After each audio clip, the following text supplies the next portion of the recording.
Sal de esta casa, mamá. Ya no eres parte de esta familia. ¡Lárgate! Esas fueron las palabras exactas que mi hijo me gritó a las 8:47 de la noche del martes 12 de noviembre. Él no sabía que yo había pasado décadas aprendiendo a documentar lo que otros prefieren ignorar. Y durante los últimos 3 años viviendo bajo su techo, había estado haciendo exactamente lo mismo. Cada recibo, cada mensaje, cada testigo, todo guardado. Tomé mi maleta sin decir una palabra, sin lágrimas, sin súplicas. Solo miré a mi hijo a los ojos y dije con una calma que hasta a mí me sorprendió: nos veremos pronto, muy pronto.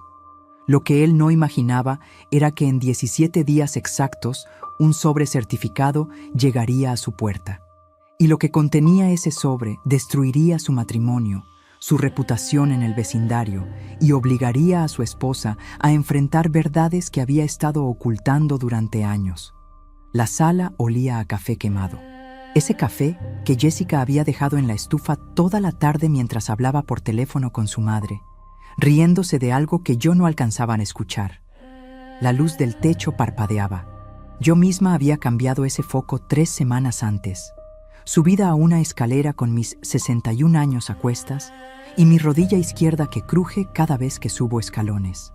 El aire estaba pesado, denso, como si la casa misma supiera que algo irrevocable estaba a punto de quebrarse. Mis manos temblaban mientras cerraba la maleta. No de miedo, de rabia contenida. Una rabia fría que había estado guardando durante 365 días exactos. El piso de madera crujió bajo mis pies mientras caminaba hacia la puerta. Ese piso que yo había limpiado cada mañana durante 3 años, arrodillada, con mis propias manos. Sentía el sabor metálico de la traición en mi boca, como cuando muerdes sin querer el interior de tu mejilla y la sangre te sorprende. Habían pasado apenas 13 meses desde aquella primera llamada. 1 año y 1 mes desde que lo ayudé con todo mi dinero. Escuchaba la respiración pesada de mi hijo detrás de mí, enojada, impaciente, como si yo fuera un estorbo que finalmente se estaba quitando de encima. No lloré, todavía no, pero antes de seguir, déjame preguntarte algo. Revisa si ya estás suscrito a este canal y deja tu like si quieres saber cómo terminó todo esto. Y dime en los comentarios, ¿desde dónde del mundo me estás escuchando ahora mismo? Necesito saber hasta dónde han llegado estas palabras que me costó tanto valor decir en voz alta. ¿Sabes cuál fue la primera señal de que algo estaba mal? No fue ese martes de noviembre. Fue 1 año antes, un viernes 22 de septiembre. Eran las 11:18 de la mañana cuando sonó mi teléfono. Mi hijo. Su voz sonaba cansada, derrotada.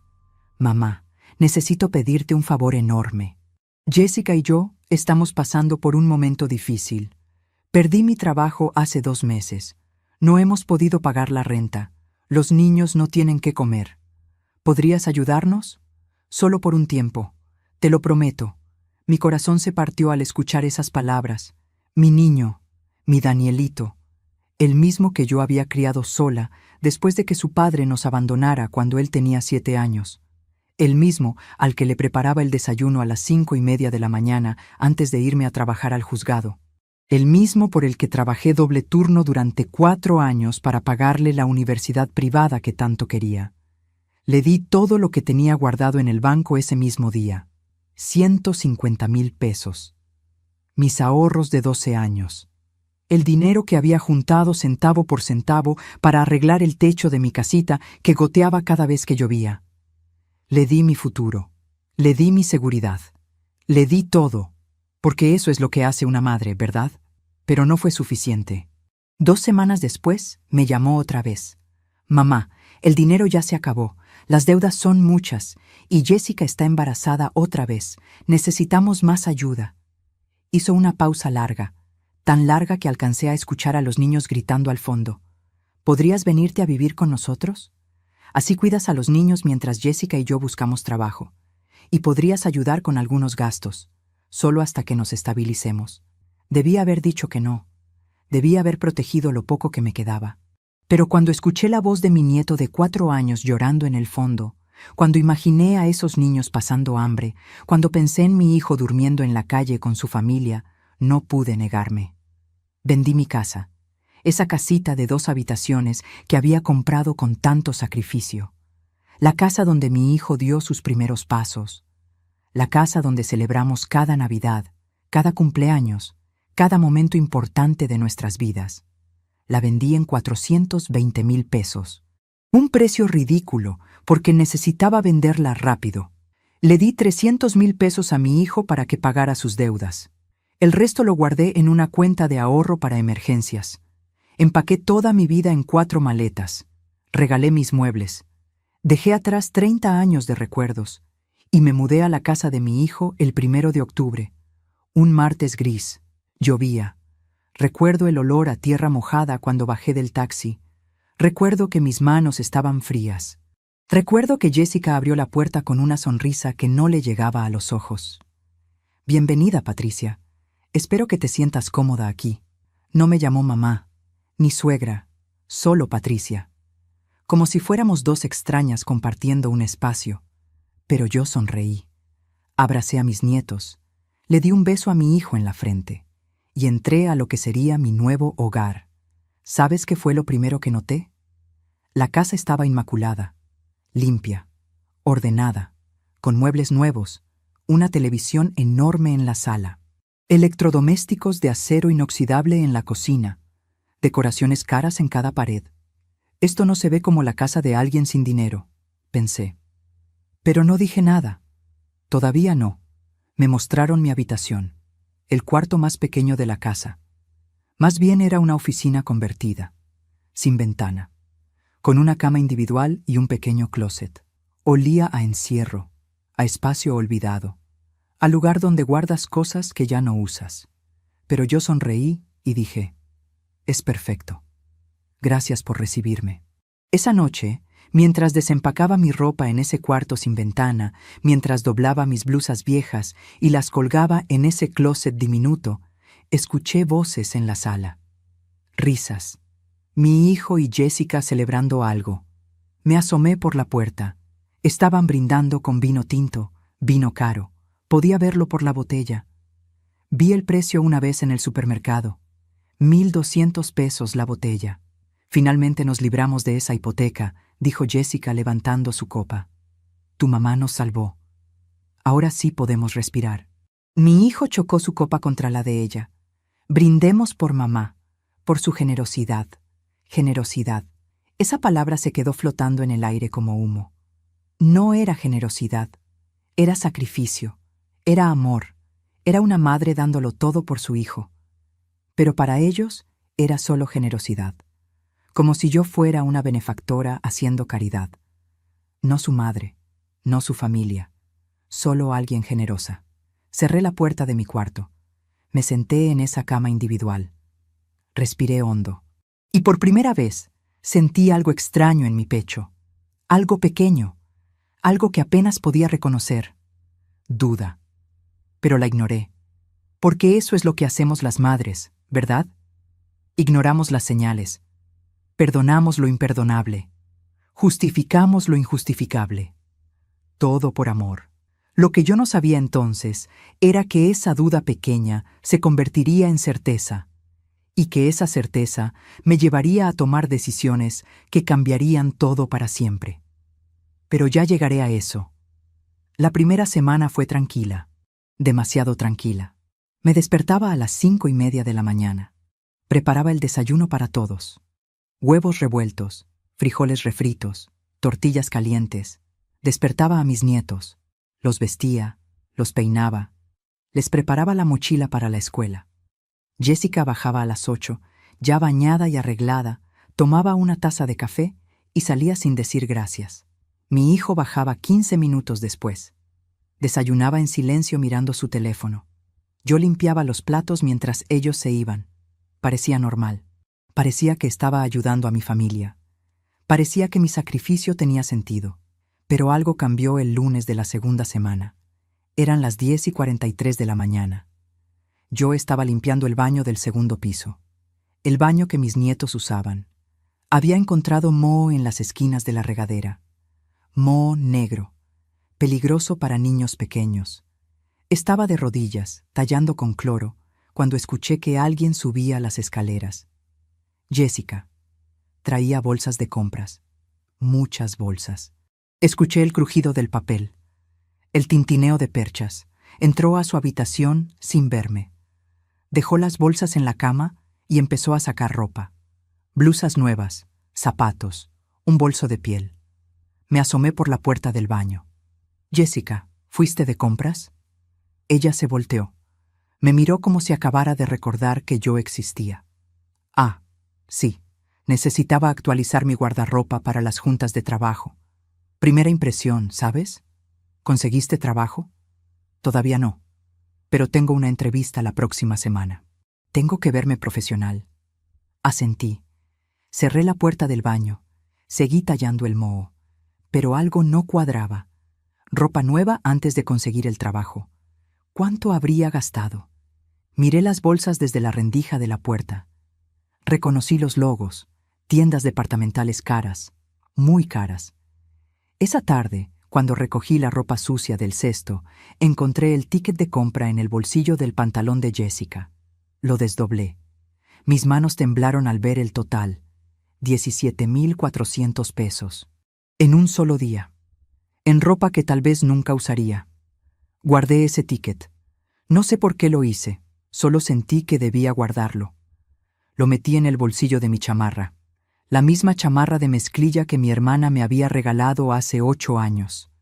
La única chamarra que tenía. Esa noche, durante la cena, mi hijo mencionó algo que me heló la sangre. Mamá, necesito pedirte otro favor. La renta de este mes está difícil. ¿Podrías ayudarnos con 15,000 pesos? Solo este mes. Te prometo que el próximo mes ya tendremos trabajo. Miré a Jessica. Ella seguía comiendo su pollo a la plancha como si nada, sin culpa, sin vergüenza. Había gastado 17,000 pesos en ropa esa mañana, y ahora mi hijo me pedía 15,000 para la renta. Le di el dinero. Saqué la tarjeta de mi cuenta de ahorros y fui al cajero automático al día siguiente. Vi cómo el saldo bajaba. 105,000 pesos restantes. De los 120,000 que me quedaban después de darle los 300,000 a mi hijo. 15,000 pesos salieron de esa máquina. Los metí en un sobre. Se lo di a mi hijo esa noche. Él lo tomó sin mirarme a los ojos. Gracias, mamá. Eres la mejor. Pero no fui la mejor. Fui la tonta, la ingenua, la que seguía creyendo que el amor de una madre podía cambiar las cosas. Los meses pasaron. Octubre, noviembre, diciembre. Cada mes, la misma historia. Mamá, necesitamos ayuda con la luz. Mamá, los niños necesitan útiles escolares. Mamá, se descompuso el auto. Mamá, mamá, mamá. Yo daba, yo ayudaba, yo sacrificaba, porque eso es lo que hace una madre. Les di dinero para la luz. Pero 2 días después vi que instalaron luces navideñas por toda la fachada de la casa. Luces que consumían electricidad día y noche. Luces caras que parpadeaban en colores mientras yo apagaba la lámpara de mi cuarto sin ventana para ahorrar. Les di dinero para útiles escolares. Pero la semana siguiente vi que mi hijo llegó con un Apple Watch nuevo en su muñeca. Serie 9. 12,000 pesos según vi en la publicidad. Les di dinero para arreglar el auto. Pero el auto seguía igual, sin arreglar, con el mismo ruido en el motor, con la misma llanta desgastada. ¿A dónde iba mi dinero? ¿En qué lo gastaban realmente? Empecé a prestar atención, a observar, a documentar en silencio. Cada vez que me pedían dinero, guardaba el comprobante de la transferencia. Cada vez que encontraba un ticket de compra, lo fotografiaba con mi teléfono antes de tirarlo. No sabía exactamente qué iba a hacer con esa información. Solo sabía que algo estaba profundamente mal y que algún día, tal vez, necesitaría pruebas. Llegó la Navidad. El 24 de diciembre. Pasé todo el día cocinando. Desde las 6 de la mañana hasta las 4 de la tarde. Pavo relleno, pierna de cerdo horneada, ensalada de manzana, romeritos, pan dulce, ponche de frutas, buñuelos. Preparé una cena para 12 personas.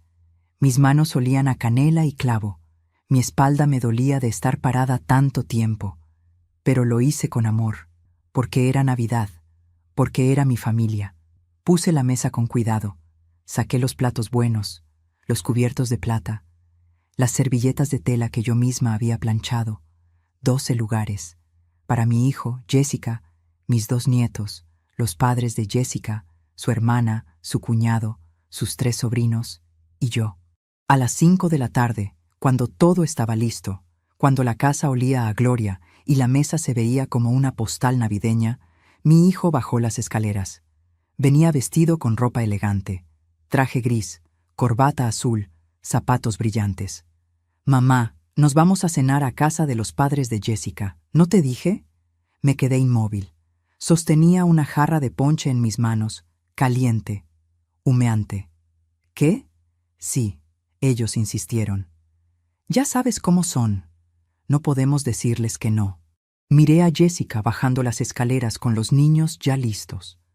Miré la mesa puesta para 12 personas. Miré la comida que había preparado durante 10 horas. Miré mis manos arrugadas que olían a canela. ¿Y yo? La pregunta salió apenas como un susurro. Jessica me miró con algo que solo puedo describir como indiferencia. Tú puedes quedarte aquí y disfrutar la cena. Hiciste mucha comida. Te durará varios días. Se fueron. Los vi subir al auto. Vi cómo se alejaban. Vi las luces traseras desapareciendo en la esquina. Me quedé parada en el comedor, sola, mirando 12 sillas vacías, mirando platos que nadie usaría, mirando comida que se enfriaría sin que nadie la probara. Comí sola esa Navidad, sentada en la cabecera de esa mesa enorme, con el sonido del reloj de pared como única compañía.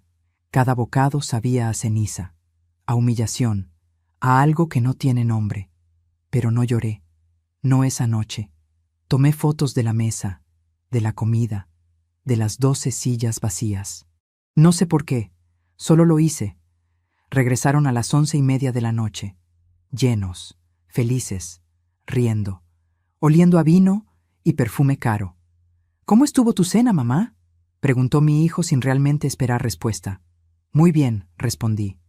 «Muy bien». Pero no estuvo bien. Nada estaba bien. Y en ese momento, algo dentro de mí empezó a quebrarse. Lento, silencioso, irreparable. Lo que yo no sabía entonces era que esa Navidad era solo el ensayo, la prueba, para ver hasta dónde podían llegar, para ver cuánto podía yo soportar antes de romperme.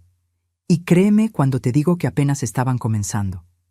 Enero llegó con frío y con facturas. El 3 de enero, un viernes, eran las 7:18 de la mañana cuando mi hijo entró a la cocina con un sobre en la mano. Su cara estaba seria, preocupada. «Mamá, tenemos un problema. La tarjeta de crédito está al límite. Debemos 140,000 pesos. Los intereses nos están matando. Si no pagamos pronto, nos van a demandar». Sentí que el piso se movía bajo mis pies. 140,000 pesos. ¿Cómo habían acumulado tanto? Pero ya conocía la respuesta. Las bolsas de compras, el Apple Watch, las cenas fuera, las luces navideñas, los caprichos disfrazados de necesidades. «Solo me quedan 90,000 pesos en mi cuenta», le dije. «Es todo lo que tengo». Mi hijo se sentó frente a mí. Tomó mis manos. «Mami, tú sabes que no te pediría esto si no fuera urgente. Dame lo que tengas, aunque sean 60,000. Cualquier cosa ayuda. Te prometo que en marzo, cuando Jessica consiga el trabajo que está esperando, te lo devolvemos todo, con intereses. Te lo juro por mis hijos, juro por sus hijos, por esos niños que yo bañaba cada noche, por esos niños a los que les preparaba el desayuno cada mañana, por esos niños que me llamaban Abu y me abrazaban cuando tenían miedo. Le di 60,000 pesos. Me quedaron 30,000. 30,000 pesos de los 420,000 que obtuve por vender mi casa. De mi vida entera convertida en dinero, solo me quedaban 30,000 pesos y 3 meses viviendo bajo ese techo. Pero las cosas mejorarán, me dije. Tienen que mejorar. y por un momento parecieron mejorar.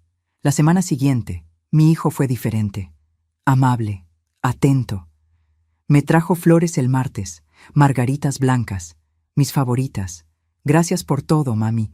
No sé qué haríamos sin ti. Eres el pilar de esta familia. Jessica cocinó el miércoles, algo que nunca hacía. Hizo lasaña. No quedó muy bien. Estaba un poco quemada en las orillas, pero el gesto fue hermoso. Quiero que descanses hoy, Patricia. Tú haces tanto por nosotros. Los niños me hicieron un dibujo el jueves, con crayones de colores, 3 figuras tomadas de la mano. Yo, ellos y un sol enorme en la esquina. Te amamos, Abu, decía con letras torcidas. Respiré aliviada. Tal vez habían reflexionado. Tal vez finalmente entendieron mi sacrificio. Tal vez todo el dolor valió la pena. Pero entonces llegó el viernes. Eran las 2:37 de la tarde. Yo estaba doblando ropa en mi cuarto cuando escuché que tocaban la puerta principal. Voces, risas. Bajé las escaleras.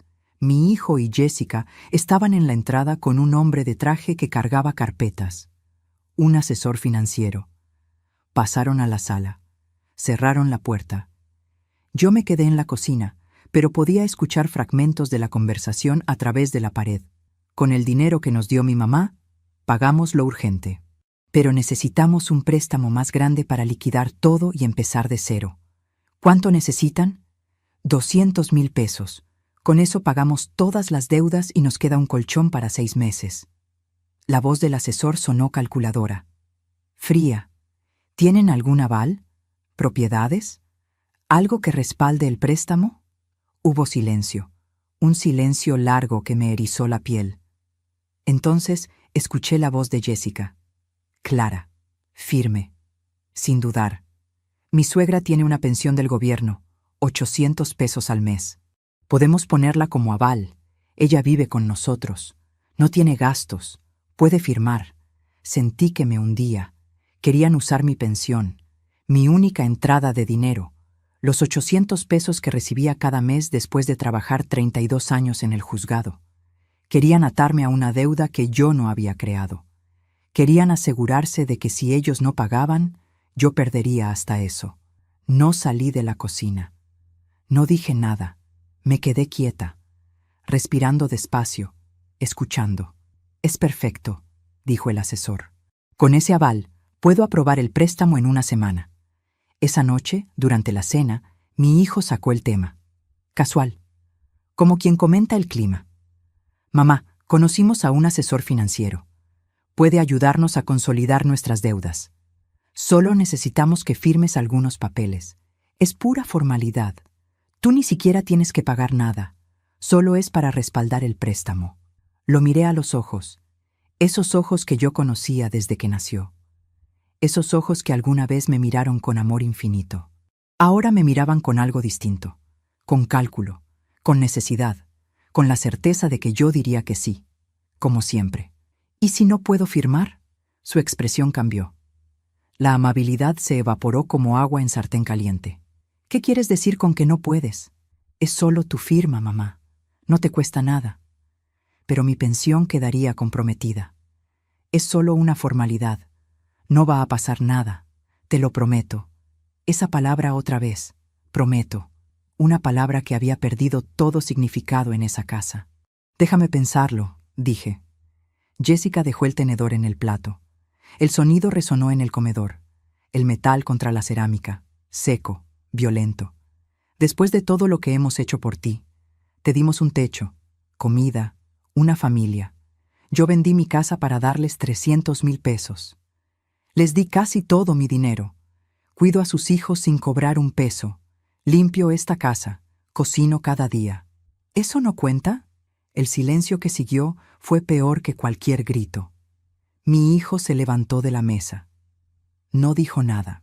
Solo se fue a su habitación. Jessica lo siguió. Los niños me miraron confundidos. Abu, ¿estás bien? Sí, mi amor. Sigan comiendo. Pero no estaba bien. Nada estaba bien. Esa noche, mientras todos dormían, tomé mi teléfono. Abrí la calculadora. Sumé todo el dinero que les había dado en 5 meses. 300,000 de la venta de mi casa, 15,000 de la renta de octubre, 12,000 de noviembre, 18,000 de diciembre, 60,000 de enero, 405,000 pesos en 5 meses. Les había dado 405,000 pesos y ahora me trataban como si yo les debiera algo. A veces uno da tanto que olvida que también merece recibir. ¿Tú también has sido tratado como si tu sacrificio no valiera nada? ¿Como si dar todo de ti fuera tu obligación? Comparte tu historia en los comentarios. Necesito saber que no estoy sola en esto. Tomé capturas de pantalla de todas las transferencias bancarias. Las guardé en una carpeta oculta en mi teléfono. Carpeta que nombré Documentos Personales. Nadie revisaría algo con ese nombre tan aburrido. Ahí empecé a guardar todo. Cada comprobante. Cada foto de recibo que encontraba. Cada mensaje de texto donde me pedían dinero. No sabía qué haría con eso. Todavía no. Solo sabía que necesitaba pruebas, porque algo en mi interior me decía que esto no terminaría bien, que llegaría un día en que necesitaría demostrar la verdad, y ese día quería estar preparada. Solo faltaban 43 días para que yo saliera de esa casa con mi maleta en la mano. 43 días para que mi hijo me gritara esas palabras que cambiarían todo. 43 días para que yo marcara ese número que tenía guardado en mi teléfono desde hacía años.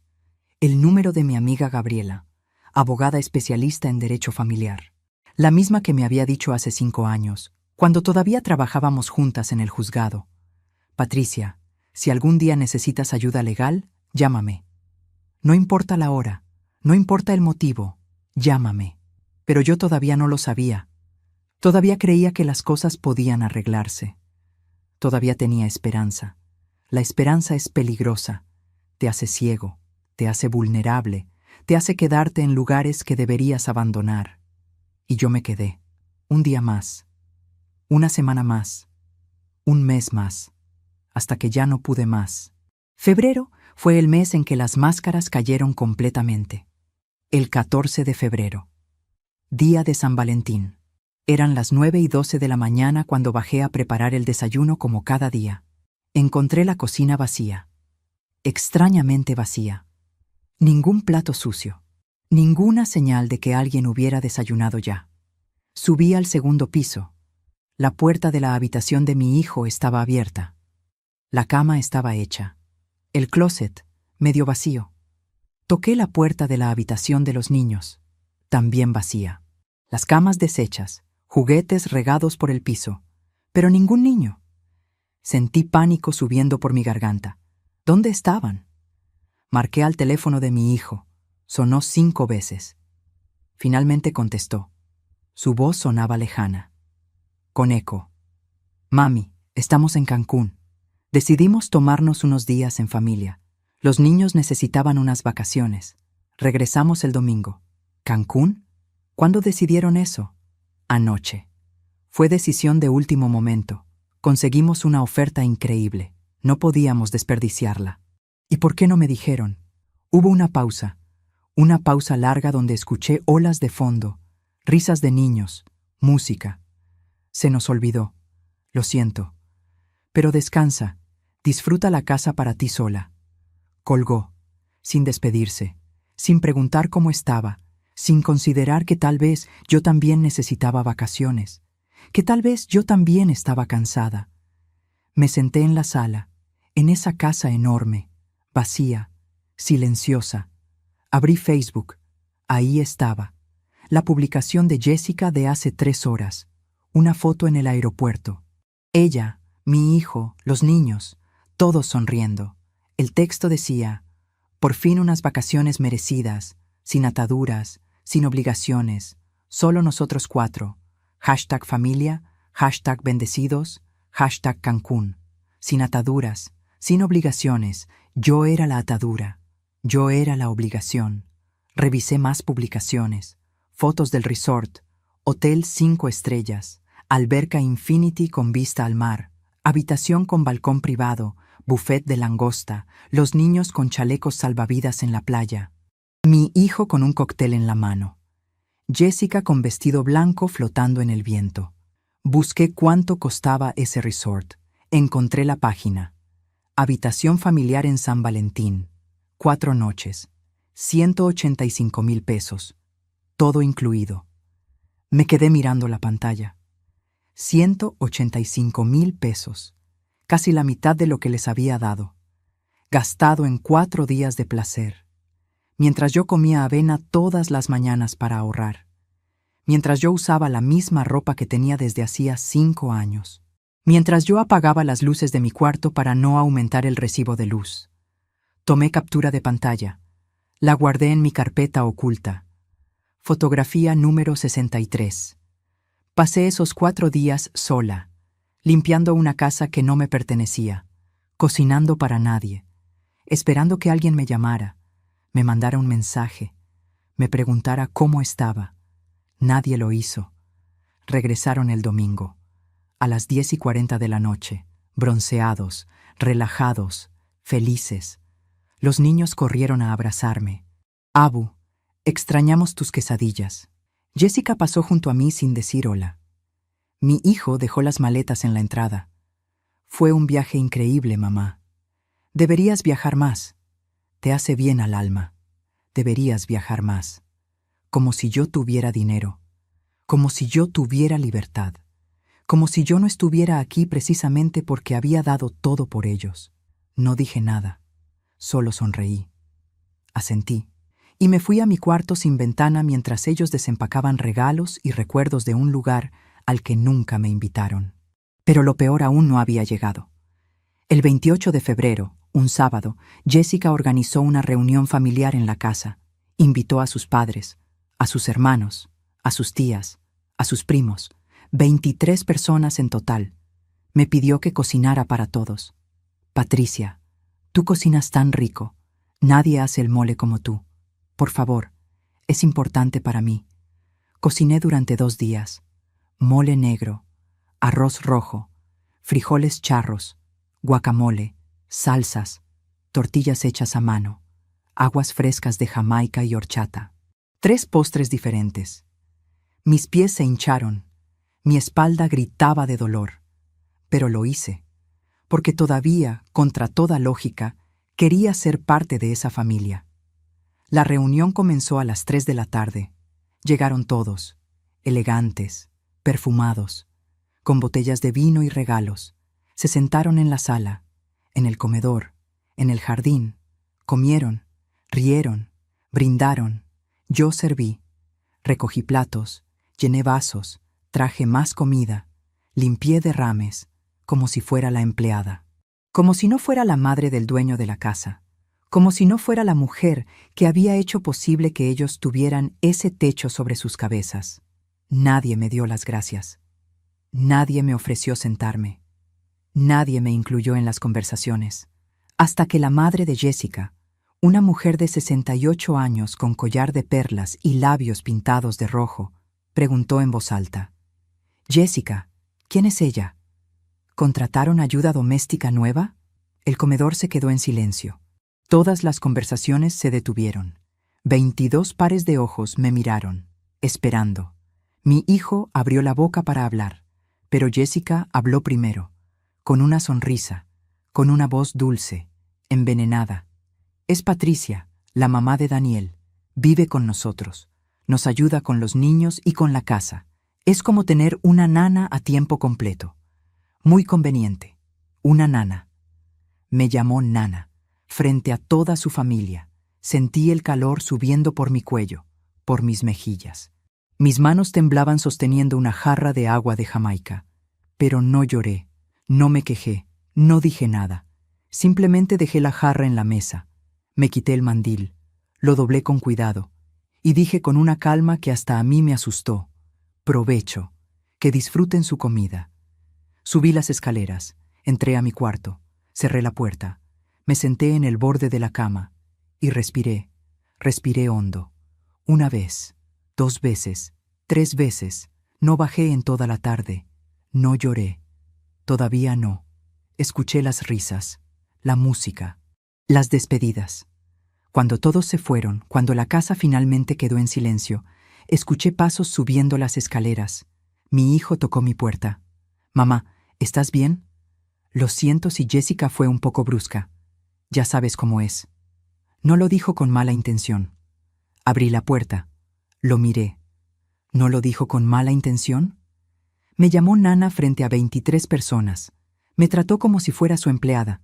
Yo que vendí mi casa por ustedes. Yo que les di todo mi dinero. Yo que cuido a tus hijos sin cobrar un solo peso. ¿Así me pagan?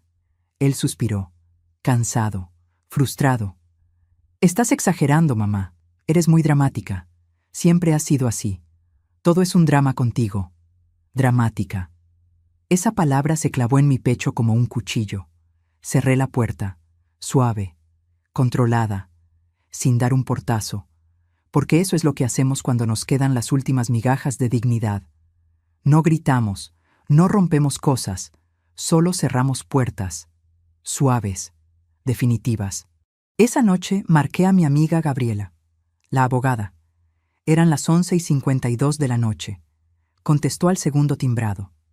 Patricia, ¿qué pasó? Y entonces sí, por primera vez en 6 meses, lloré.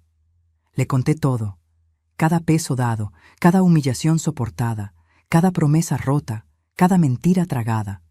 Gabriela escuchó en silencio.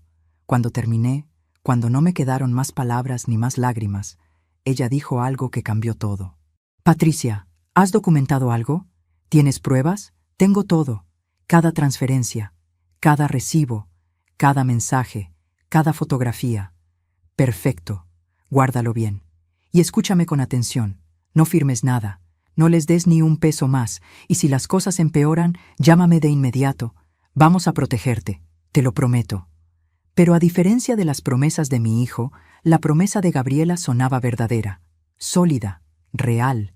Solo faltaban 12 días para que todo explotara. 12 días para que mi hijo me señalara la puerta y me gritara esas palabras que yo nunca imaginé escuchar de su boca. 12 días para que yo tomara mi maleta y marcara ese número otra vez. Y esta vez no sería para llorar, sería para actuar. Pero todavía no lo sabía. Todavía pensaba que tal vez, solo tal vez, el amor de una madre podía arreglar lo irreparable. Qué equivocada estaba. Marzo llegó con un calor sofocante y con la verdad. El 5 de marzo, un miércoles. Eran las 4:17 de la tarde. Yo estaba limpiando la habitación de mi hijo y Jessica. Ellos habían salido a una cita con el asesor financiero. Los niños estaban en la escuela. La casa estaba en silencio.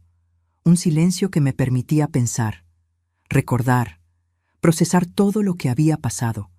Estaba cambiando las sábanas de su cama cuando algo cayó de debajo de la almohada de Jessica. Un cuaderno, pequeño, de pasta dura color verde. Se abrió al caer. Vi mi nombre escrito en una de las páginas. Patricia, con fecha de agosto del año anterior, un mes antes de que me mudara con ellos. No debía haberlo abierto. Lo sé. Pero cuando vi mi nombre ahí, no pude detenerme. Mis manos tomaron ese cuaderno. Mis ojos leyeron las palabras escritas con la letra perfecta de Jessica.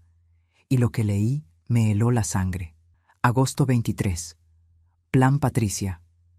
Daniel habló con su mamá hoy. Le dijo que perdió el trabajo. Mentira. Nunca lo perdió.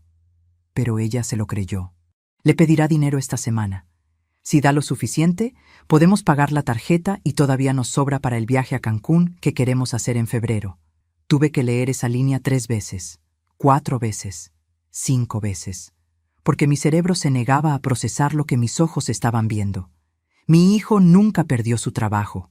Nunca. Todo fue mentira desde el principio. Seguí leyendo. Mis manos temblaban tanto que apenas podía sostener el cuaderno. Septiembre 8. Funcionó. Patricia vendió su casa. Nos dio 300,000 pesos. Daniel dice que ella tiene otros 120,000 ahorrados. Hay que sacarle el resto poco a poco. Si lo pedimos todo junto, podría sospechar. Mejor en pagos mensuales. Renta, servicios, emergencias inventadas. Septiembre 15. Patricia se mudó hoy. Daniel le dio el cuarto sin ventana. Perfecto. Mientras más incómoda esté, menos querrá quedarse mucho tiempo. Pero por ahora la necesitamos. Cuida a los niños gratis. limpia, cocina. Es como tener empleada sin pagarle. Y todavía tiene dinero que podemos usar. Octubre 12. Le pedimos 15,000 para la renta. Nos los dio sin preguntar. El dinero lo usamos para las luces navideñas y el Apple Watch de Daniel. Patricia es tan ingenua. Cree todo lo que le decimos. Mi visión se nubló. Las palabras bailaban en la página. Sentí náuseas subiendo por mi garganta. Esto no podía ser real. No podía ser. Pero seguí leyendo, porque necesitaba saber. Necesitaba ver hasta dónde llegaba la traición. Diciembre 24. Dejamos a Patricia sola en Navidad. Daniel dice que se sintió mal, pero yo le recordé el plan. Mientras más miserable se sienta, más fácil será controlarla. La culpa la hace generosa, y nosotros necesitamos que siga siendo generosa. Enero 3. Le sacamos otros 60,000. Solo le quedan 30,000 según Daniel. Casi terminamos de exprimir esa naranja. Cuando se le acabe el dinero, veremos si todavía nos sirve para algo. Si no, tendremos que pedirle que se vaya. Pero con tacto. No queremos que haga un escándalo. Febrero 14. Nos fuimos a Cancún sin decirle. Daniel quería avisarle, pero le dije que no. Esto no es su familia, es nuestra familia. Ella solo está aquí porque la necesitamos. Cuando deje de ser útil, se va. Mis piernas dejaron de sostenerme. Me senté en el piso. Sostuve ese cuaderno contra mi pecho. Y algo dentro de mí murió. No ruidosamente. No con drama. Simplemente se apagó. Como una vela que se queda sin aire. Todo había sido planeado. Cada mentira. Cada lágrima falsa. Cada abrazo vacío. Cada promesa rota. Todo fue calculado, diseñado, ejecutado con precisión. Mi hijo sabía. Mi hijo participó. Mi hijo me mintió a los ojos mientras yo vendía mi casa, mientras yo le daba mis ahorros, mientras yo sacrificaba mi futuro por él. Y Jessica. Jessica lo orquestó todo, con su cuaderno verde, con su letra perfecta, con su plan frío y calculado para sacarme hasta el último peso. Tomé fotografías de cada página. 23 páginas en total. 23 páginas de pruebas, de crueldad documentada, de maldad con letra bonita. Las envié a Gabriela por mensaje. Ella respondió en 3 minutos. Patricia, esto es oro. Es evidencia de fraude, de manipulación financiera, de abuso emocional. No borres nada y sal de esa casa lo antes posible. Pero todavía no podía irme, porque no tenía a dónde ir. 30,000 pesos no alcanzaban para rentar un lugar, ni siquiera para el depósito. Estaba atrapada, en una casa que me odiaba, con personas que me veían como un objeto útil que se desecha cuando ya no sirve. Volví a poner el cuaderno exactamente donde lo encontré, debajo de la almohada de Jessica. Terminé de cambiar las sábanas. Alisé las arrugas. Acomodé los cojines, como si nada hubiera pasado, como si mi mundo no se hubiera derrumbado hace 10 minutos. Bajé las escaleras, preparé café, me serví una taza, me senté en la mesa de la cocina y esperé. Mientras te cuento esto, me pregunto desde dónde del mundo podrías estar escuchándome ahora. ¿Desde una ciudad grande? ¿Desde un pueblo pequeño? Escribe el nombre de tu ciudad en los comentarios. Necesito saber que mis palabras están llegando a alguien, que alguien me escucha, que no estoy completamente sola en esto. Regresaron a las 6:30, entraron riendo, con una bolsa de comida china para llevar. Ni siquiera me preguntaron si tenía hambre. Se sentaron en la sala. Comieron directo de los contenedores, hablando de su día, de sus planes, de su futuro brillante. Me quedé en la cocina, invisible, irrelevante, útil solo cuando necesitaban algo. Esa noche, cuando todos dormían, saqué una caja de zapatos de debajo de mi cama. Ahí había guardado todos los documentos importantes que aún me quedaban. Mi acta de nacimiento, mi credencial, mi comprobante de pensión, los papeles de la venta de mi casa, los comprobantes de todas las transferencias bancarias. Los organicé, uno por uno, con cuidado, como lo hacía en el juzgado cuando preparaba casos, cronológicamente, por categoría, por relevancia. Hice un índice escrito a mano. Numeré cada documento, cada fotografía, cada prueba. 218 documentos en total. 218 piezas de evidencia que probaban mi versión de la historia, que demostraban la verdad, que me protegerían cuando todo explotara, porque algo dentro de mí sabía que explotaría. Pronto, solo faltaban 7 días.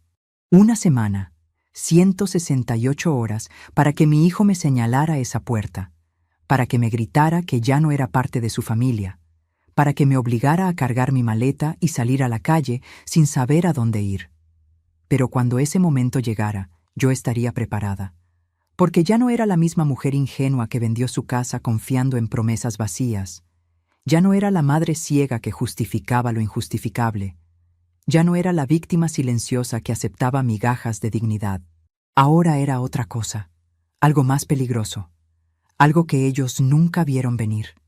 Era una mujer con pruebas, con contactos, con conocimiento de las leyes y con una amiga abogada que llevaba 3 semanas preparando documentos que Jessica y mi hijo ni siquiera imaginaban que existían.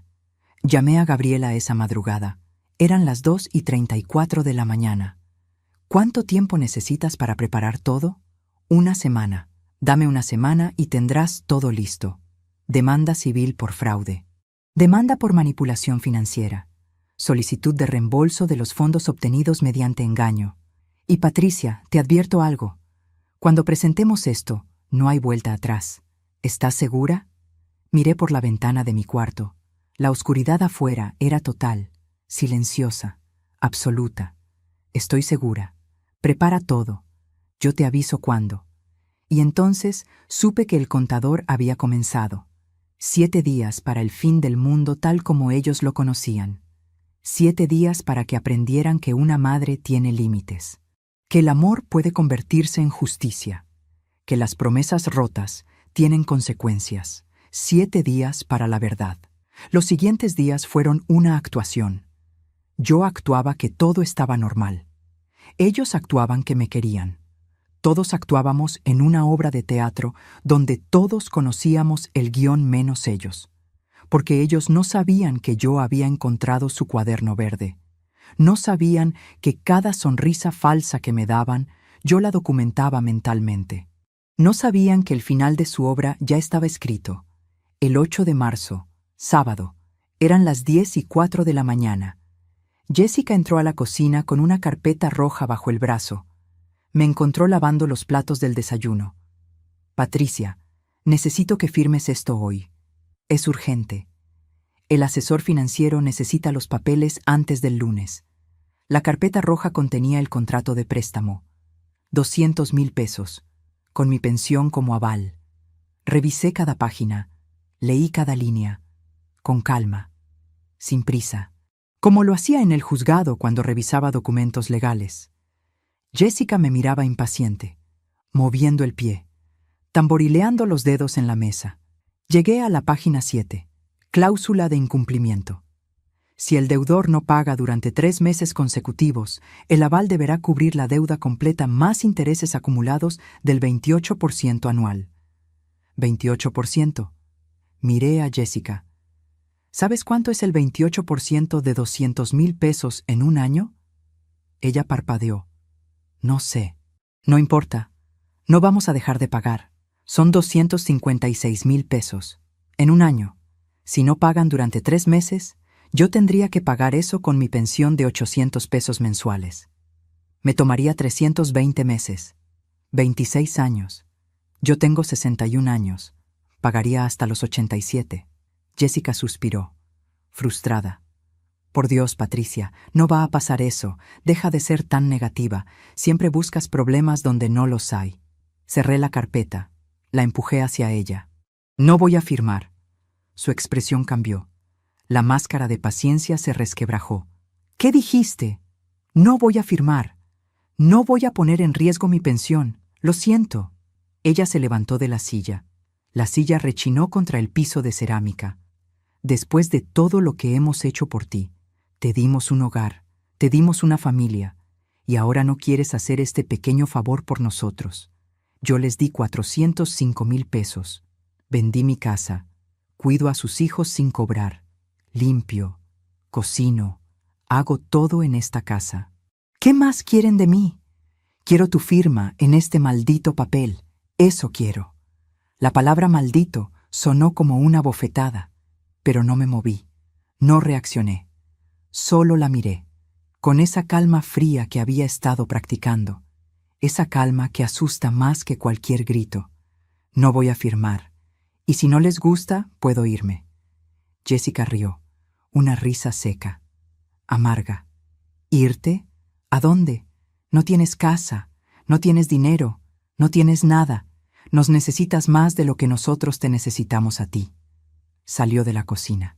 Subió las escaleras. La escuché hablando con mi hijo, voces alteradas, discutiendo, planeando, y yo me quedé ahí, parada junto al fregadero, con las manos todavía mojadas, respirando despacio, contando.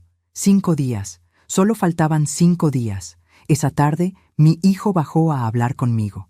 Entró a la cocina donde yo estaba preparando la cena. Su cara era seria. «Mamá, tenemos que hablar». Me senté. Él se sentó frente a mí.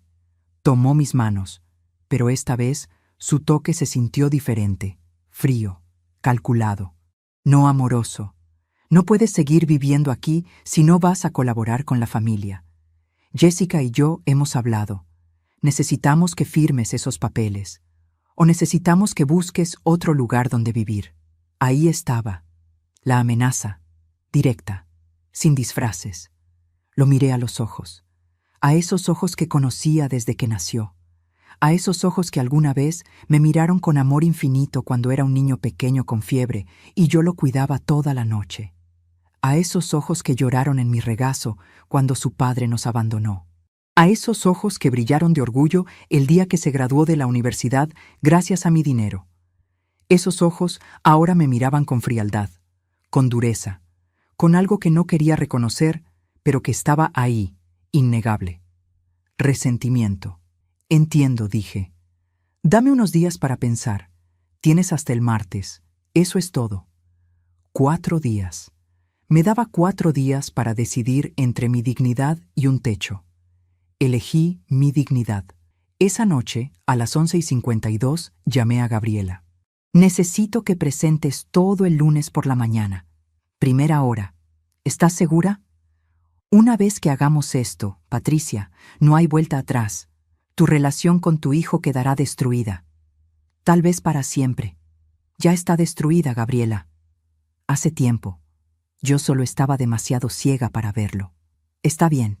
El lunes a las 9 de la mañana, los documentos estarán en el juzgado civil. Demanda por fraude. Demanda por manipulación financiera. Solicitud de reintegro de fondos obtenidos mediante engaño. 405,000 pesos más intereses legales. Y Patricia, hay algo más. Con las pruebas que tienes, especialmente ese cuaderno, podemos demostrar premeditación. Esto no fue un malentendido familiar. Fue un fraude planificado. Eso tiene consecuencias penales. ¿Consecuencias penales? Podría enfrentar cargos criminales, prisión, antecedentes, pérdida de custodia temporal de los niños durante la investigación. ¿Quieres llegar tan lejos? Pensé en mis nietos. En esos niños inocentes que no tenían culpa de nada. En esos niños que yo amaba con toda mi alma. Pensé en cómo se sentirían si su padre iba a prisión. En cómo los afectaría.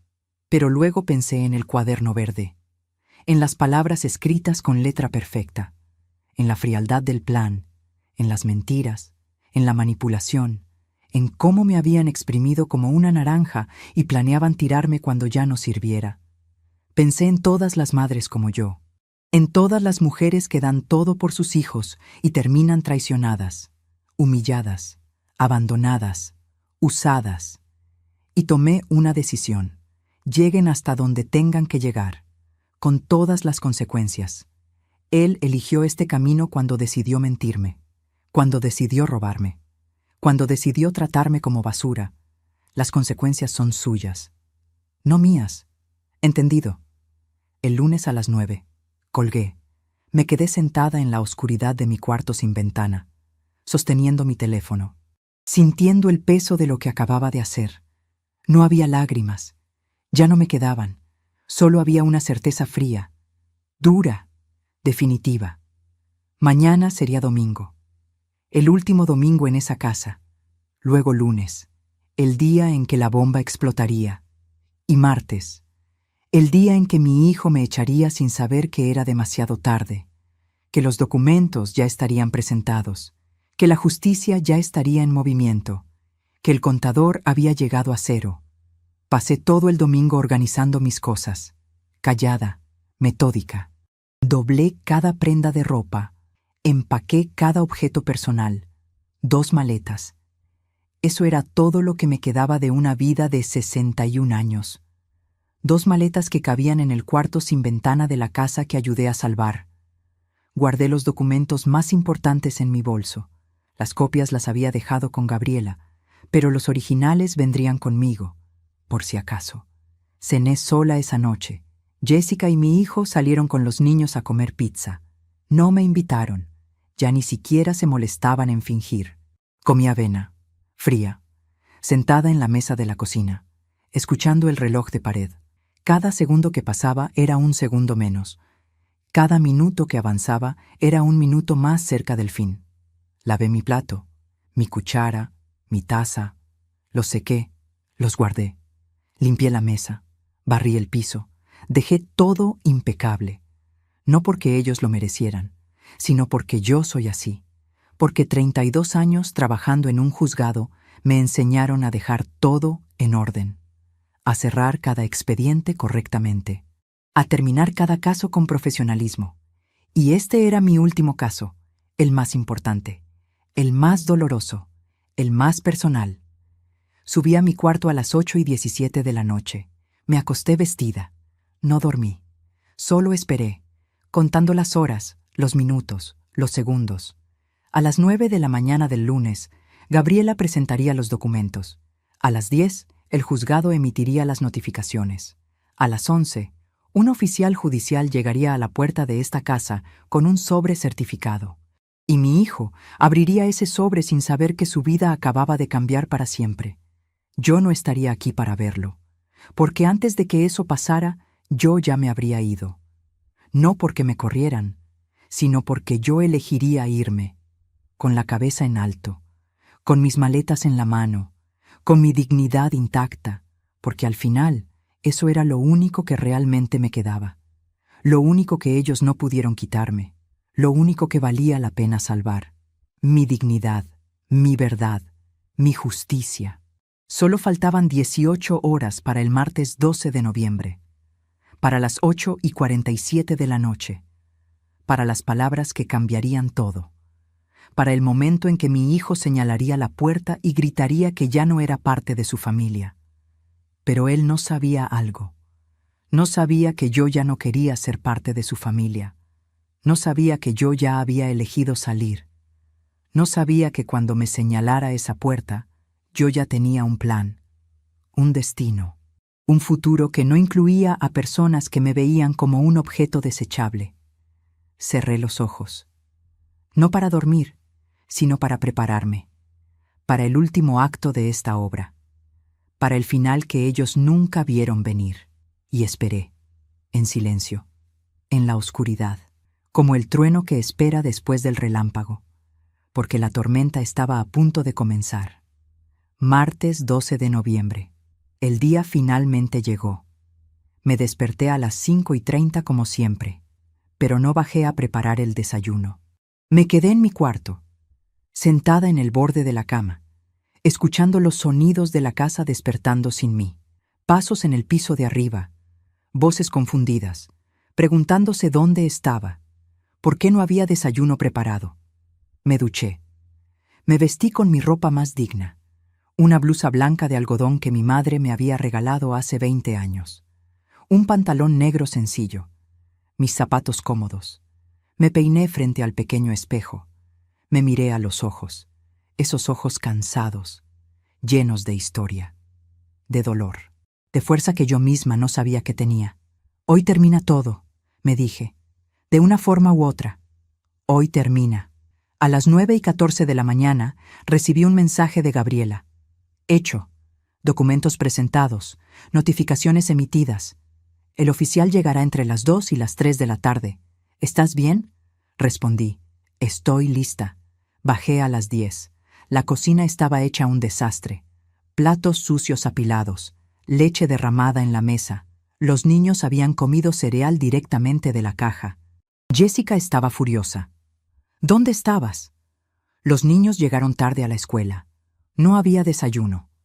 ¿Qué te pasa? No me siento bien, dije. Voy a descansar hoy. Ella resopló. Qué conveniente. Justo el día que necesitamos hablar sobre los papeles que te pedimos firmar. Ya les di mi respuesta. No voy a firmar. Su cara se puso roja, las venas en su cuello se marcaron. ¿Sabes qué, Patricia? Ya estoy harta de tu actitud, harta de tus dramas. Harta de tenerte aquí como si nos estuvieras haciendo un favor. Ustedes me pidieron que viniera. Y fue un error, un enorme error. Subió las escaleras, azotó la puerta de su habitación. El sonido resonó por toda la casa como un disparo. Yo me quedé en la sala, esperando, porque sabía lo que venía.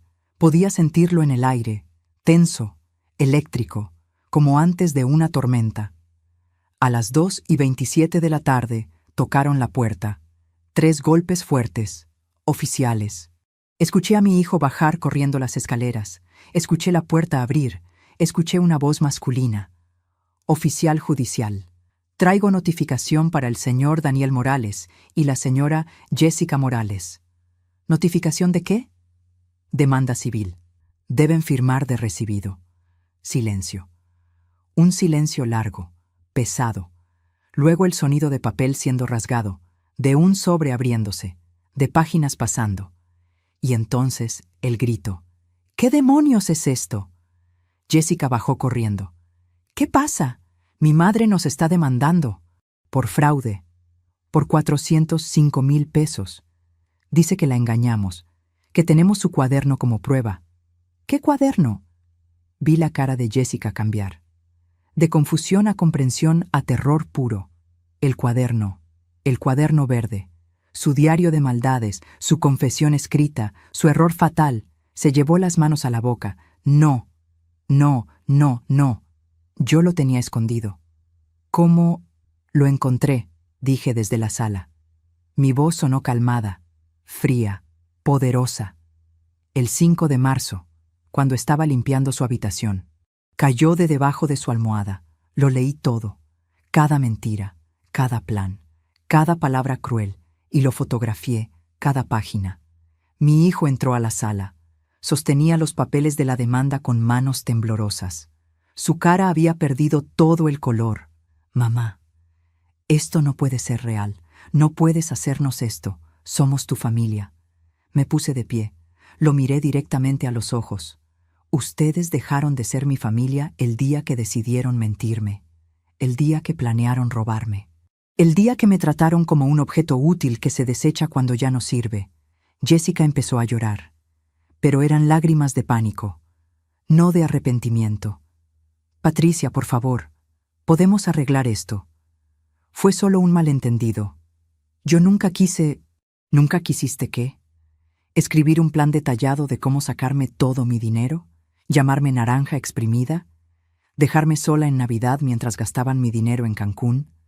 ¿Llamarme nana frente a tu familia? ¿Qué parte fue el malentendido? Mi hijo dio un paso hacia mí. Mamá, no hagas esto. Si presentas esta demanda, nuestra reputación quedará destruida. Nuestros trabajos, nuestras vidas. Debieron pensar en eso antes. Él cambió. En un segundo, la máscara final cayó. La desesperación se convirtió en rabia. Rabia pura, descontrolada, peligrosa. Gritó, con una voz que nunca le había escuchado. Una voz llena de veneno, de odio, de algo irreconocible. Lárgate de esta casa, ahora. Ya no eres parte de esta familia. Cae fuera. Ahí estaban. Las palabras.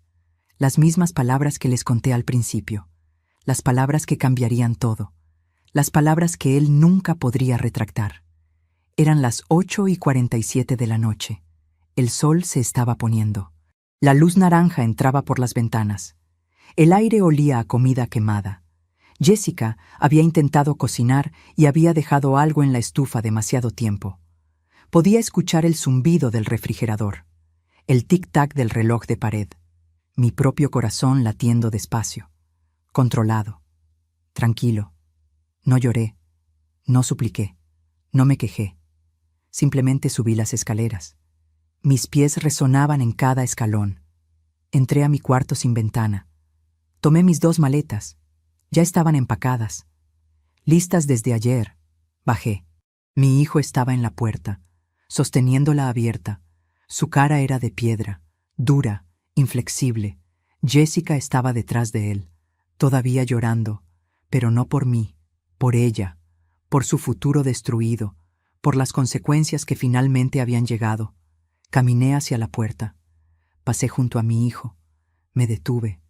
Lo miré una última vez y dije con una calma que hasta a mí me sorprendió: esto apenas comienza. En 3 días recibirás una citación para comparecer ante el juez. En 1 semana, tus cuentas bancarias serán congeladas durante la investigación. En 2 semanas, tu empleador recibirá notificación de la demanda porque solicitamos embargo de salario. Y Daniel, hay algo más que deberías saber. ¿Qué? Su voz temblaba. Gabriela revisó todo: el cuaderno, las transferencias, los engaños. Esto no es solo una demanda civil. Hay premeditación, hay fraude documentado. Eso tiene consecuencias penales. Podrías enfrentar cargos criminales, antecedentes penales. Y durante la investigación, Servicios Sociales revisará si eres apto para tener la custodia de tus hijos. Vi cómo sus piernas casi cedían, cómo se agarraba del marco de la puerta para no caer, cómo la realidad lo golpeaba como un martillo. No puedes hacerle eso a tus nietos. Yo no les hago nada, ustedes lo hicieron, ustedes eligieron este camino. Las consecuencias son suyas, no mías. Salí. La puerta se cerró detrás de mí, con fuerza, definitiva. Me quedé parada en el jardín, con mis 2 maletas, bajo el cielo que se oscurecía, respirando el aire frío de la noche. Libre, finalmente libre. Saqué mi teléfono, marqué el número de Gabriela. Vengo en camino, te estoy esperando, tengo la habitación lista. Y Patricia, hay algo que debes saber. Acabo de recibir una llamada del juzgado. Daniel intentó retirar la demanda. Ofreció devolver el dinero inmediatamente. Todo, con intereses. Si retiras los cargos. ¿Y qué les dijiste? Que hablaría contigo, que la decisión es tuya. ¿Qué quieres hacer? Caminé hacia la calle, hacia el taxi que había pedido y que ya me esperaba. Metí mis maletas en la cajuela. Me subí al asiento trasero. Miré por última vez esa casa que yo ayudé a salvar, esa casa que me exprimió hasta secarme, esa casa donde perdí mi dinero pero encontré mi fuerza. Dile que es demasiado tarde. Los documentos ya están presentados. La justicia ya está en movimiento. Y yo ya tomé mi decisión. Colgué. El taxi arrancó. Las luces de esa casa se fueron haciendo más pequeñas en el espejo retrovisor, hasta desaparecer completamente, como un mal sueño que finalmente termina. Y por primera vez en meses sonreí, no con alegría, no con venganza, sino con algo más profundo, con paz. Llegué a casa de Gabriela a las 9:32 de la noche. Ella vivía en un departamento pequeño, pero acogedor, en el centro de la ciudad.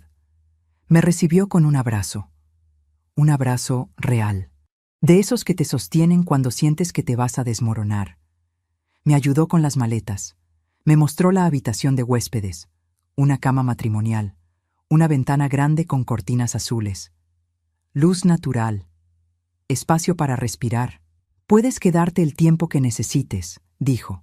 Sin presión, sin condiciones, eres mi amiga. Y esto es lo que hacen las amigas. Me senté en esa cama, toqué las sábanas limpias, olían a lavanda, a limpio, a nuevo comienzo. Y finalmente, después de contener todo durante tanto tiempo, lloré. No de tristeza, no de arrepentimiento, de alivio, de liberación, de saber que había hecho lo correcto aunque fuera lo más difícil. Gabriela se sentó junto a mí. Me dejó llorar. No dijo nada, solo estuvo ahí, como una verdadera amiga, como la familia que eliges cuando la familia de sangre te falla. Cuando finalmente me calmé, cuando no me quedaron más lágrimas, ella habló. Tenemos que prepararnos para lo que viene. Esto no termina aquí. Van a intentar de todo. Súplicas, amenazas, manipulación. Tienen que estar lista. Estoy lista. Y lo estaba. Por primera vez en meses, estaba completamente lista. Los siguientes días fueron un torbellino. El miércoles por la mañana, a las 6:43, mi teléfono empezó a sonar. Mi hijo. Lo ignoré. Volvió a llamar. Y otra vez. Y otra vez. 17 llamadas perdidas en 2 horas. Mensajes. Decenas de mensajes. Mamá, por favor, tenemos que hablar. Esto es un malentendido. Podemos arreglarlo. Piensa en tus nietos. ¿Qué va a pasar con ellos? No puedo creer que nos hagas esto. ¿Cómo puedes ser tan cruel? Leí cada mensaje, sin responder, porque no había nada que decir. Las palabras ya no servían, solo los hechos, solo la justicia, solo las consecuencias. El jueves llegó la citación judicial. Daniel y Jessica debían comparecer el lunes siguiente ante el juez.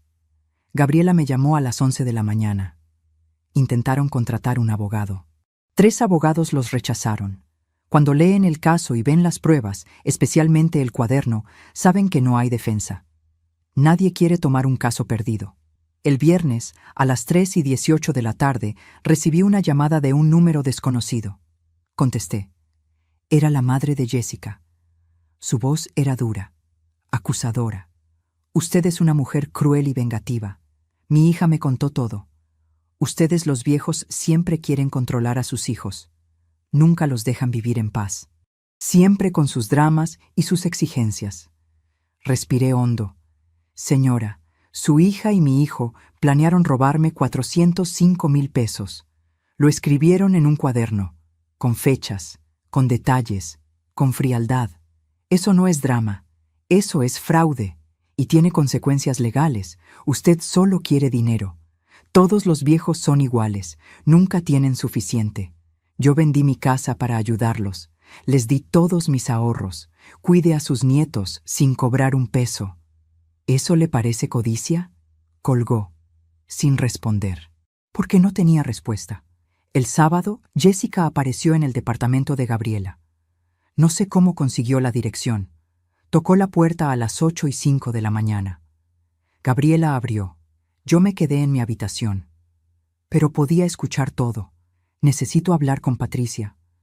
Por favor, es urgente. Ella no quiere hablar contigo. Solo 5 minutos. Se lo suplico. Gabriela vino a mi habitación. Patricia, está aquí. ¿Quieres verla? Pensé en ignorarla, en dejarla afuera, en negarle incluso esos 5 minutos, pero algo en mí necesitaba cerrar este círculo. Necesitaba mirarla a los ojos una última vez. Necesitaba escuchar qué tenía que decir ahora que todo se había derrumbado. Déjala pasar. Jessica entró. Se veía terrible. Ojeras profundas, cabello sin lavar, ropa arrugada, manos temblorosas. Se sentó en la silla frente a mí, no en la cama. Mantuve esa distancia. Patricia, vine a pedirte perdón. Sé que lo que hicimos estuvo mal, muy mal. Pero por favor, retira la demanda. Daniel perdió su trabajo. Lo despidieron cuando su jefe se enteró. El banco congeló nuestras cuentas. No podemos pagar la renta. Nos van a desalojar. Los niños están asustados. Esto los está afectando. Por favor, por ellos. Retira la demanda y te devolveremos todo. Cada peso. Te lo juro. ¿Con qué dinero? Si Daniel perdió su trabajo, venderemos el auto, los muebles, lo que sea necesario, pero ayúdanos. Por favor. La miré. Realmente la miré. Y vi algo que nunca había visto antes. Miedo real. No miedo de perder cosas materiales. Miedo de perder a sus hijos. Miedo de que servicios sociales los considerara no aptos. Miedo de enfrentar las consecuencias de sus acciones. Y en ese momento tuve que tomar una decisión. la decisión más difícil de mi vida. Podía seguir adelante, llevar esto hasta el final, ver cómo perdían todo, cómo mi hijo enfrentaba cargos criminales, cómo mis nietos eran colocados temporalmente con otra familia durante la investigación. Podía cobrar cada peso de venganza que me debían, o podía elegir algo diferente, algo que ellos nunca me dieron. Misericordia. Todavía me pregunto si hice lo correcto, si debía haber sido más dura, más implacable, o si mostrar compasión fue lo correcto. ¿Y tú? ¿Qué habrías hecho en mi lugar? ¿Habrías seguido hasta el final sin importar las consecuencias? ¿O habrías dado una segunda oportunidad? Dime en los comentarios. De verdad quiero saber qué piensas. Miré a Jessica. Hablé con una voz calmada, firme, definitiva. Voy a hacer algo. No por ti, no por Daniel, por mis nietos, porque ellos son inocentes en todo esto. Voy a pedirle a Gabriela que modifique la demanda. Quitaremos la parte penal. Solo quedará la demanda civil. Eso significa que Daniel no enfrentará cargos criminales. No habrá investigación de servicios sociales. No perderán a sus hijos. Vi esperanza iluminando su cara. Pero levanté mi mano. No terminé. Pero esto viene con condiciones. Van a devolverme cada peso. 405,000 pesos más intereses legales del 6% anual. En total, 430,000 pesos. Tienen 2 años para pagarlo. En mensualidades de 17,900 pesos. Si se atrasan un solo pago, la demanda penal se reactiva automáticamente. ¿Entendido? Asintió. Desesperadamente. Sí, acepto, lo que sea. Y hay más. Nunca volverán a pedirme dinero. Nunca volverán a contactarme a menos que yo lo inicie. Viviré mi vida. Ustedes vivirán la suya. Podré ver a mis nietos una vez al mes, en un lugar neutral, sin ustedes presentes, solo yo y ellos. Esas son mis condiciones. Acepto todo. Gabriela va a preparar un contrato. Lo firmarán ante notario. Si rompen cualquier condición pierden todo. La demanda penal regresa. Y esta vez no habrá misericordia. Esta es su única oportunidad, la única que tendrán jamás. Jessica se levantó, corrió hacia mí, intentó abrazarme. Me alejé. No, ya no hacemos eso. Ya no somos familia en ese sentido. Somos 2 personas atadas por un contrato legal y por 2 niños inocentes. Nada más. Ella lloró. Lágrimas reales esta vez, de vergüenza, de arrepentimiento, de entender finalmente lo que había perdido. No mi dinero, sino mi confianza, mi amor, mi presencia, las cosas que el dinero nunca puede comprar de vuelta. Salió. Gabriela entró. Me miró con algo parecido a orgullo. Hiciste lo correcto, lo difícil, pero lo correcto. ¿Tú crees? Sí. Porque elegiste la justicia sobre la venganza. Elegiste proteger a los niños sobre castigar a los adultos. Eso requiere más fuerza que ser cruel. El lunes, ante el juez, se firmó el acuerdo. Daniel y Jessica aceptaron todas las condiciones. El juez revisó el caso, miró el cuaderno verde, miró las pruebas y dijo algo que nunca olvidaré. Señora Morales, usted tiene derecho legal a perseguir cargos penales. Las pruebas son contundentes. Sin embargo, respeto su decisión de mostrar clemencia. Pero quiero que quede claro para los demandados. Esta es su única oportunidad. Si violan este acuerdo de cualquier forma, enfrentarán las consecuencias completas de la ley. ¿Entendido? Sí, su señoría, dijeron al unísono, con voces pequeñas. Derrotadas, salimos del juzgado. Daniel me esperaba afuera. Se veía roto, demacrado, envejecido 10 años en una semana. Mamá, gracias. Gracias por no destruirnos completamente. Sé que no lo merecemos.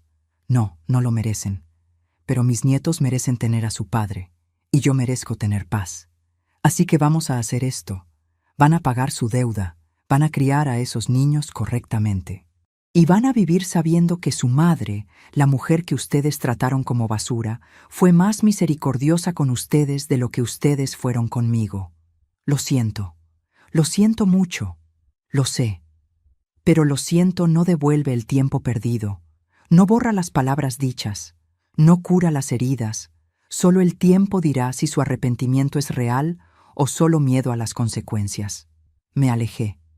Gabriela caminó conmigo. Subimos a su auto. Mientras nos alejábamos del juzgado, miré por el espejo lateral.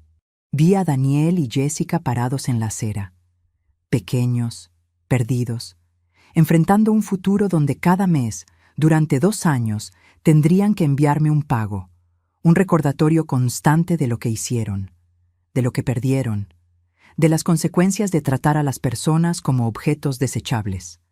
Han pasado 3 meses desde entonces.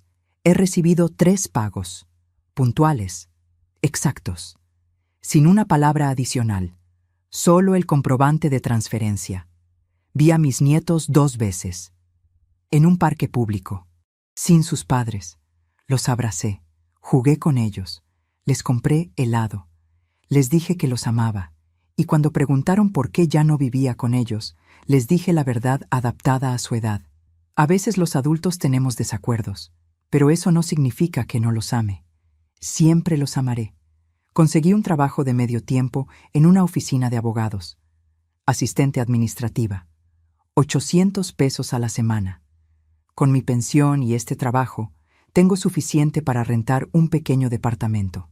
Lo encontré la semana pasada.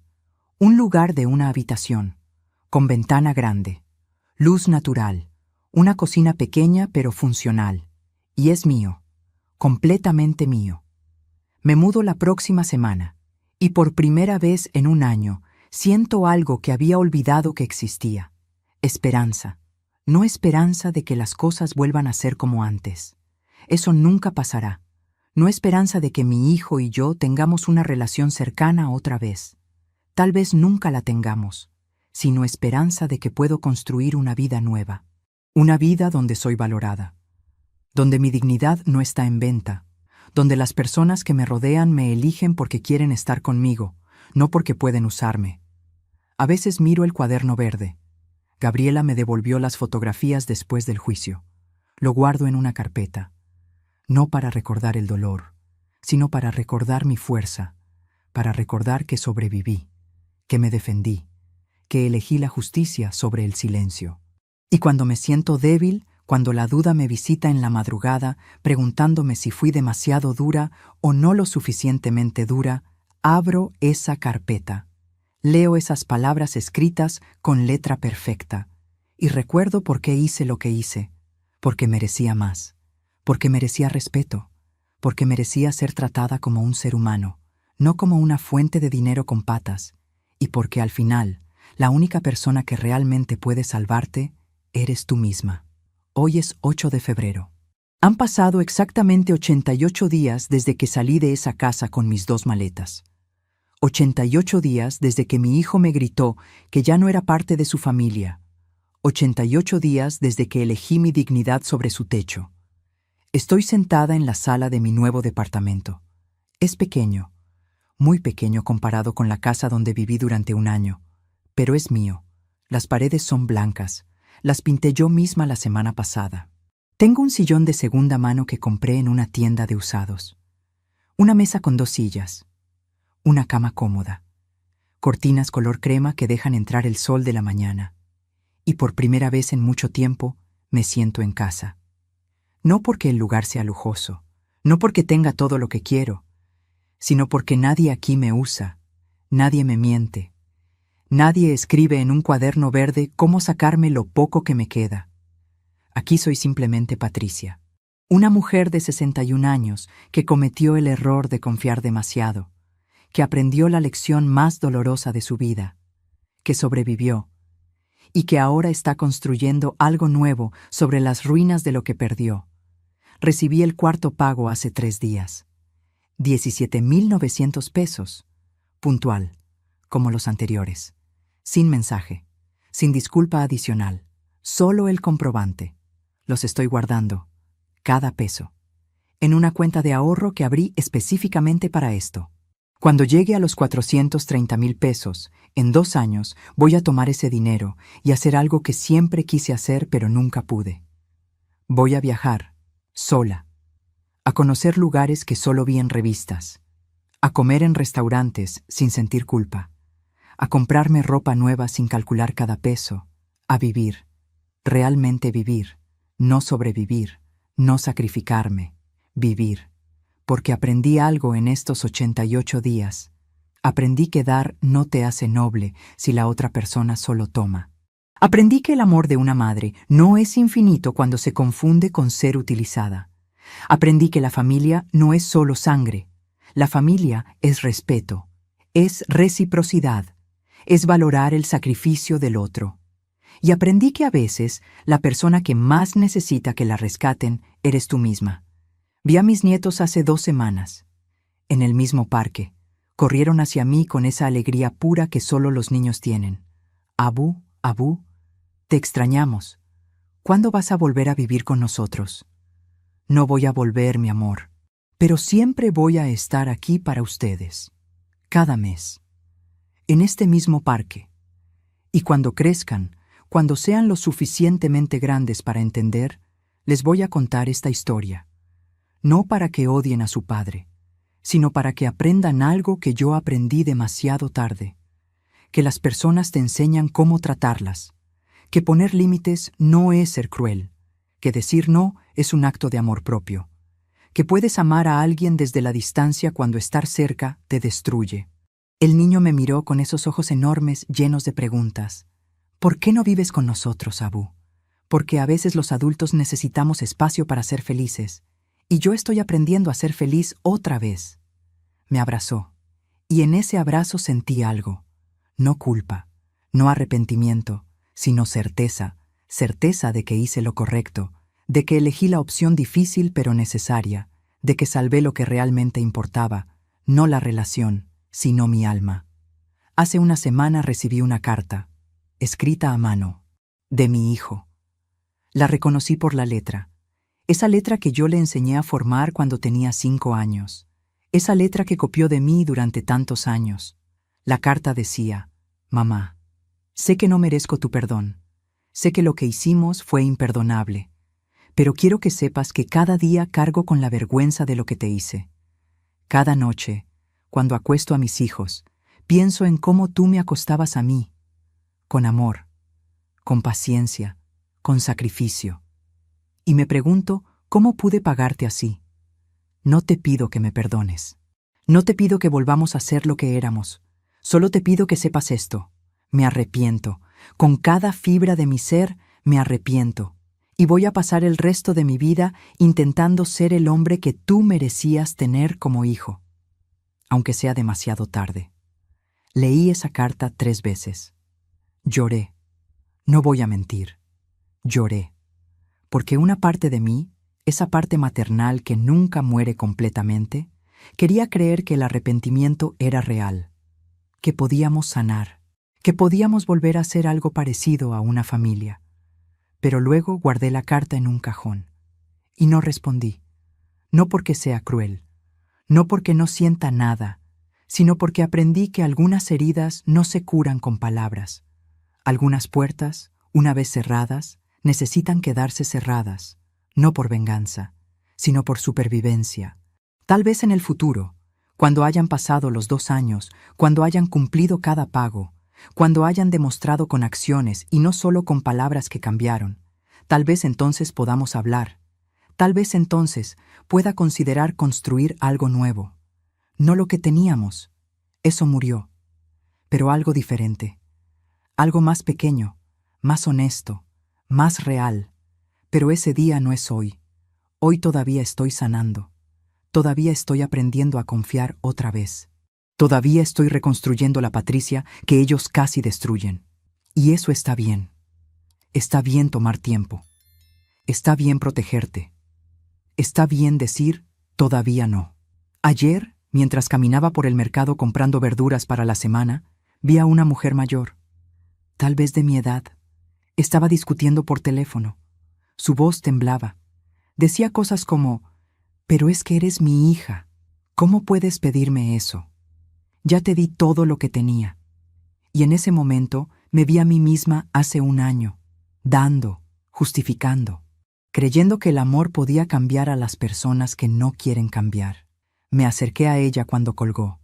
Disculpe, no quiero entrometerme, pero escuché su conversación. Y quiero decirle algo. Usted no tiene que dar hasta que no le quede nada. Usted no tiene que prenderse fuego para mantener a otros calientes. Está bien decir no. Está bien protegerse. Está bien elegirse a usted misma. Ella me miró con lágrimas en los ojos. ¿Pero cómo? Es mi hija. Y yo es mi hijo. Y casi me destruye. Hasta que entendí que amar a alguien no significa dejarlos destruirte. A veces el amor más grande es el amor propio. Se quedó en silencio, procesando. Y luego asintió, lento, como si finalmente alguien le hubiera dado permiso de sentir lo que llevaba meses sintiendo. Le di mi número de teléfono, por si alguna vez necesita hablar con alguien que entiende, porque al final eso es lo que queda, no el dinero recuperado, no la venganza cumplida, no la justicia servida. Lo que queda es la capacidad de ayudar a otros que están donde tú estuviste, de ser la voz que necesitabas escuchar cuando estabas en tu momento más oscuro. Lárgate de aquí, vieja inútil. Esas fueron las palabras que mi hijo me gritó hace 88 días. Palabras que me rompieron el corazón. Palabras que pensé me destruirían, pero no lo hicieron. Porque resulta que yo no era inútil, era fuerte. Era capaz, era una sobreviviente, era una mujer que conocía las leyes, que documentaba evidencias, que tomaba decisiones difíciles, que elegía la justicia sobre el silencio. Y hoy, mientras el sol entra por la ventana de mi pequeño departamento, mientras bebo mi café en mi taza favorita, mientras planeo mi día sin tener que pedirle permiso a nadie ni sacrificarme por nadie más, entiendo algo fundamental. Algunas palabras, cuando te las dicen, pueden liberarte, pueden mostrarte quién eres realmente, pueden empujarte hacia la vida que mereces, pero tenías miedo de reclamar. Mi hijo pensó que me estaba echando, pensó que me estaba castigando, pensó que sin ellos yo no era nada.